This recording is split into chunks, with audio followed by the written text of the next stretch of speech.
May bayos baba wala.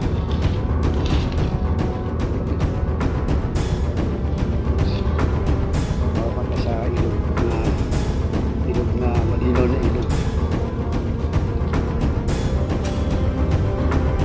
Ilog na makantors.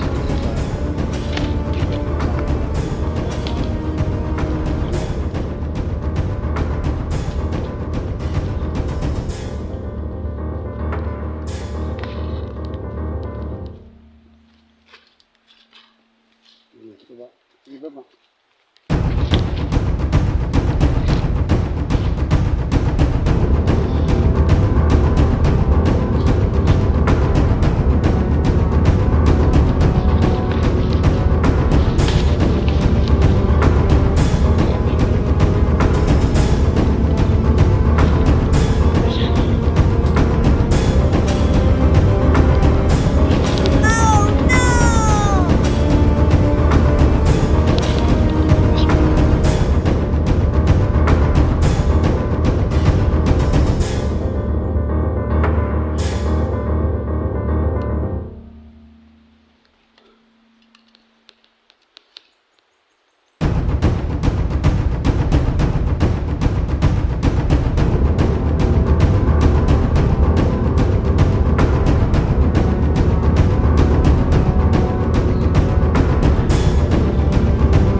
Nabe makauwang yan, no?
taman lukso na. Ayaw po sa ilog. Ito. Yan, nalagpog.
Kailangan mo talaga yung masipag ka.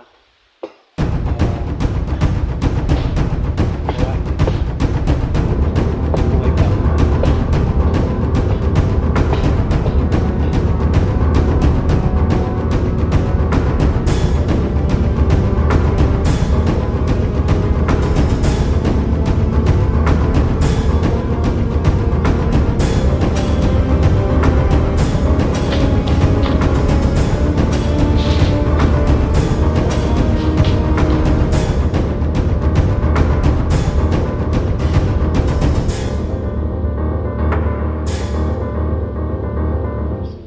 Kadalasan na kumuboy ito, gumawa ng uling, gumawa ng kokla.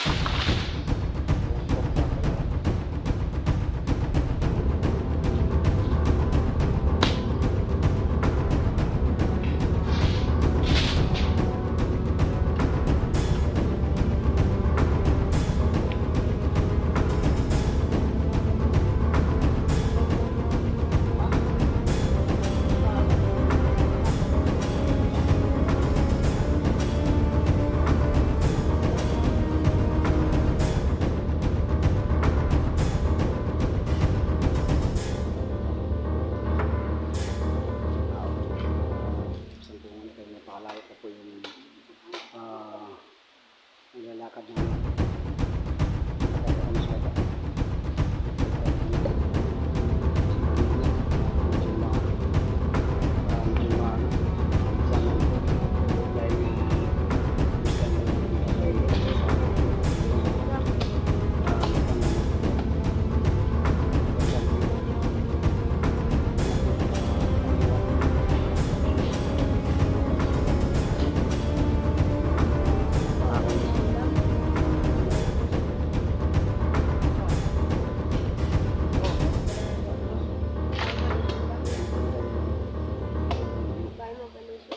Kaya mo na kami buko makantos.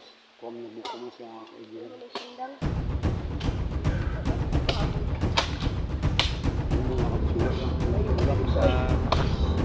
Sa taas. Walang wish pa tayo ng ba. Walang wish pa na ano. Kaya hindi po yung ito nga kailangan talaga na makapit yung tama. Pag lumakad ka pag umuti. Kaya lumakad yung sipasip. Ayan.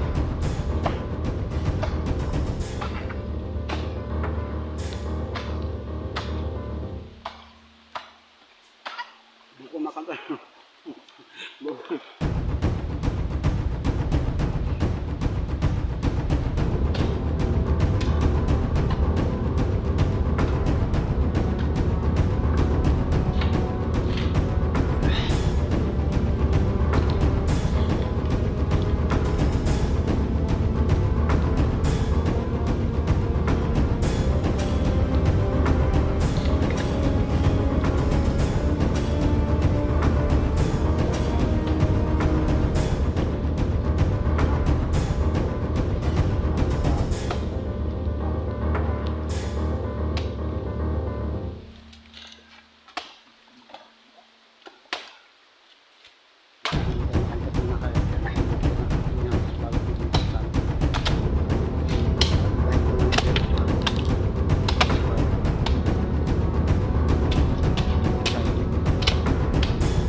pawisan tayo.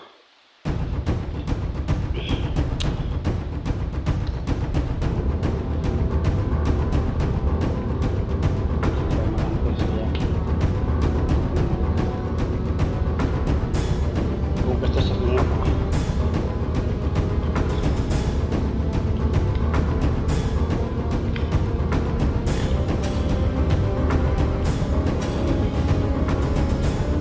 Gubat na po ito bandos ha. Gubat ito. Hindi po ito biro-biro na gubat na po itong pinasok natin. Ay tayo yan. Kailangan tayo na ingat sa ating mga galaw-galaw.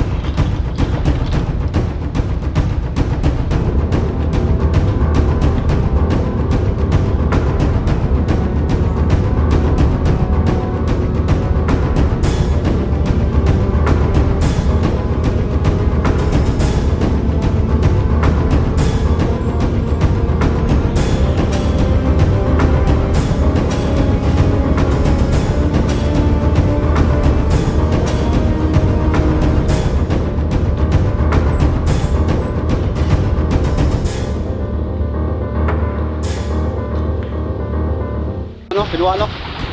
Pinagkukuha ano?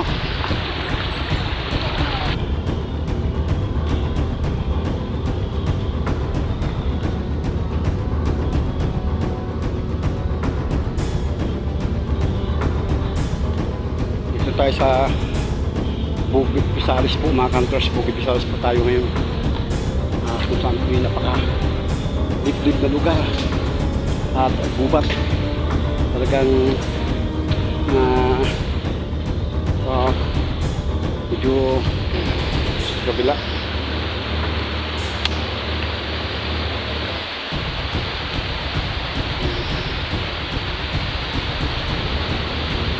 Yung po sinakantos no? Hindi na yung dapat ng taas.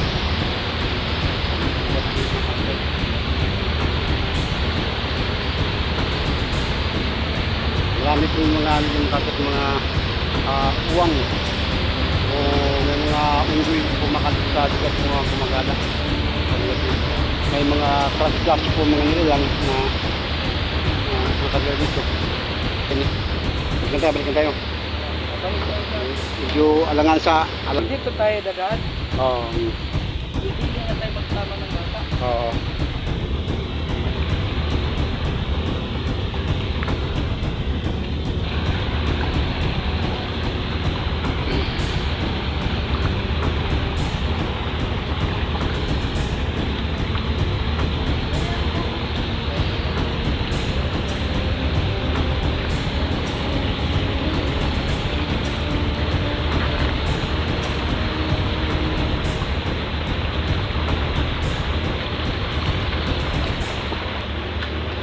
Tayo makantas ano pinakong tubig sa Pisares po tayo sa bukid po na idlip po kung saan po na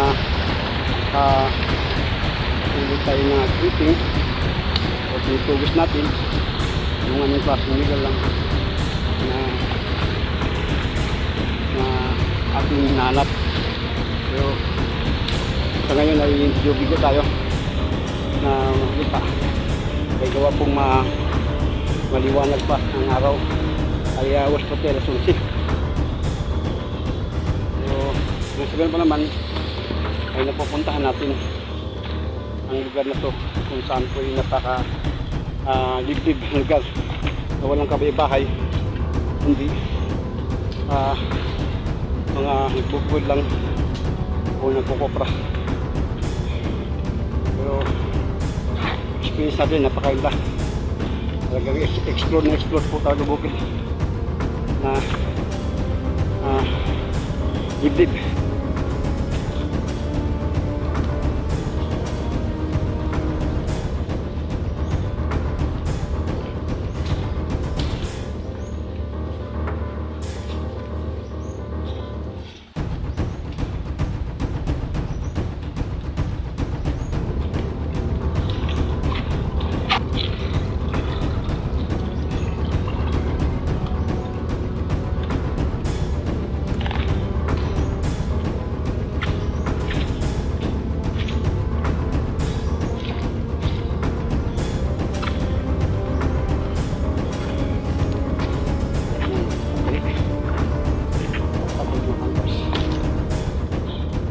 sa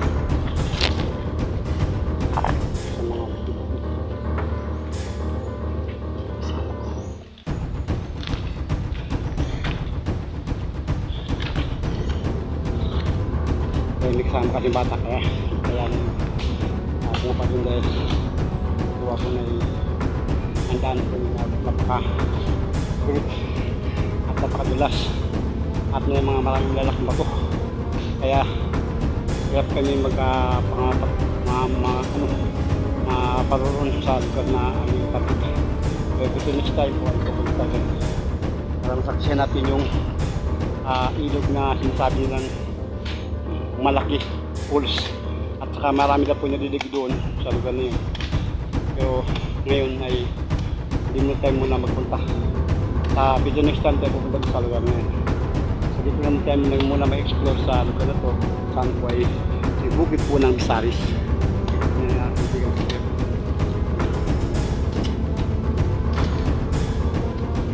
Kaya po buhay bahay dito, pagkita ng tao, mga bahay po ay malalayo.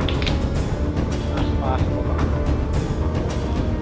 So masarap kumakan sa lugar na to. Kung tayo mulakan ka dito ay tahimik po talaga. Hanggang malayo sa, dahil sinabi ko kanina, malayo sa chismis, malayo sa gulo, kaya pa at tahimik at walang mga pollution, walang usok. Talagang mayroon kang naramdaman na malupang ramdaman kung sakitin ka.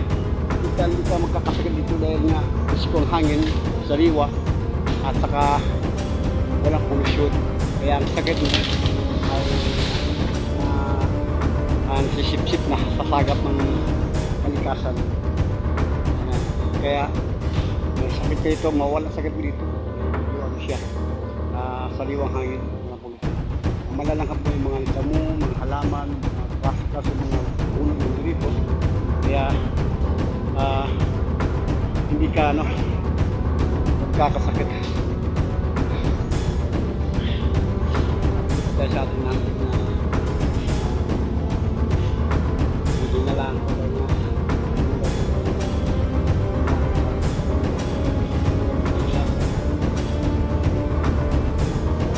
yung part 4, part 3 sa aking lagi po dalawang buwan po. Nagtungo kami rin na umaga, alas 9, at ngayon po iwas natin po ngayon ay iwas natin dyan ay alas 11 sa Dumacantos.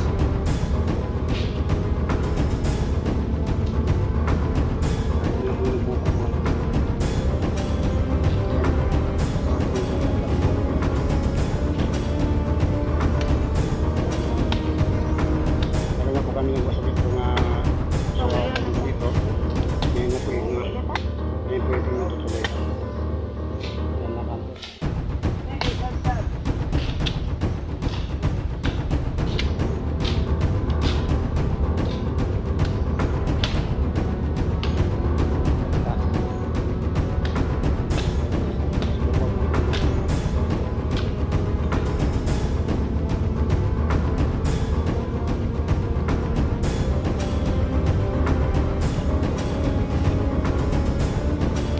Like na lang share na follow at subscribe ko sa aking YouTube channel, Toon Hunters Vlogger TV.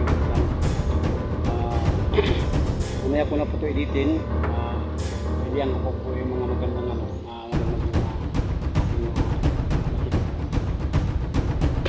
marami po talaga dapat na pupuntahan i-explore sa lugar na to. Marami po magandang view. At pataas ka palang doon ay makikita mo yung bukid na halos na tututok na siya.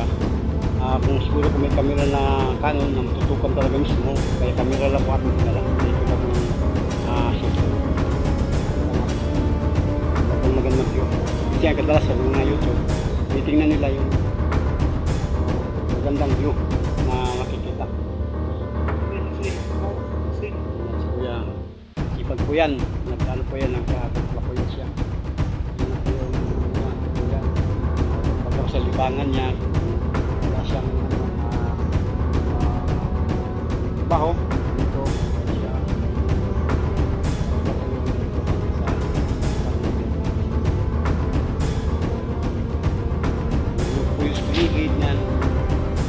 dito tayo magugutong ito kasi na ito kasi bukod ito magtawag ka ng mga nabasi mga palaning kabuti lang yung saging o ano man etc. Talagang mabubuhay ka ito kahit walang bigas mga hunters sa kailangan mo na ito yung sipag at saga lang kailangan nito talagang may angat ang tinatawag na buhay.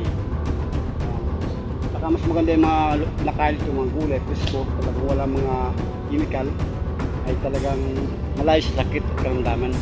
Bukod pa kung meron kang naramdaman manirahan ka dito talagang yung sakit ni sisip-sipin talaga ng enerhiya ng kalikasan na matatanggal yung naramdaman mo at karamdaman mo. Dito ka manirahan. Kaya lang kailangan na. Oo.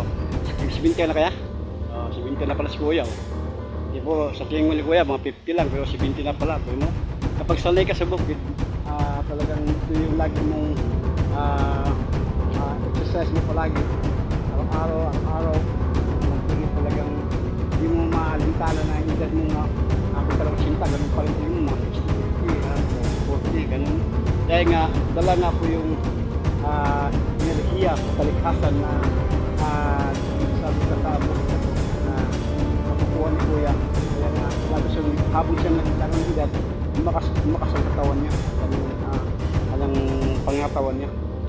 Wala nagbabago sa kanyang lakas niya, at makam sa bago yung video ko. Dito po, Hantas Dagat TV YouTube channel po, kasama ka po si Pierre, tapos Kuya po tapos Robs Kuya. Yun po kasi pagkakas ito. Kapag may sipag, dibaga, kaya nga sabi ni Bongbong Marcos, bagong Pilipinas. Laban tayo dyan, diba? Okay, shoutout ka pala sa mga taga Manila, mga bikers gaming, sa mga kasama po sa mga live na mag-surfan. Sa lahat, magpapilak sa kaibigan. Mag-upload po sa FB, sa YouTube channel ko po. YouTube channel ko po ito mga upload ko ha. Kaya wala akong FB na ang FB ko po ay naban na 180 days, naban na po ako. Kaya maraming gumamit po sa FB. Diba? Kaya YouTube channel lang po. Thank you so much po sa lahat. Bye-bye.